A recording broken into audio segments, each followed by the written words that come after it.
আজ তোমাদের জন্য নিয়ে এসেছি ইক্কত পচমপল্লী।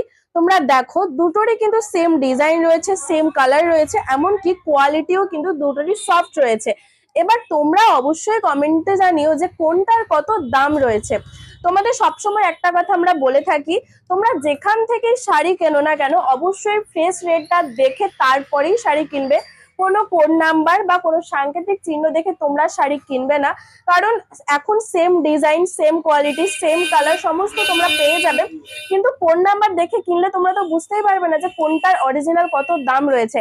তাই তোমাদের বলছি তোমরা অবশ্যই আমাদের শপে আসলে এই যে দুটো শাড়ি দেখছো, দুটো শাড়ির একই কিন্তু ফ্রেশ রেট লেখা লেখা রয়েছে, আর কোয়ালিটি একই রয়েছে, সাথে কালারও একই, কিন্তু কোনটার কত দাম তোমরা অবশ্যই কিন্তু আমাদের শপে আসলে জেনে যাবে। এমনকি নেক্সট ভিডিওতে তোমাদের বলবো যে কোনটার কত দাম রয়েছে। তার আগে তোমরা এই ভিডিওতে অবশ্যই কমেন্ট করে জানিও যে কোনটার কত দাম। আর অবশ্যই তোমরা সবসময় এটা লক্ষ্য রেখে শাড়ি কিনবে, যেখান থেকেই কেনো না কেন ফ্রেশ রেট দেখে তারপরেই কিন্তু শাড়িটা কিনবে।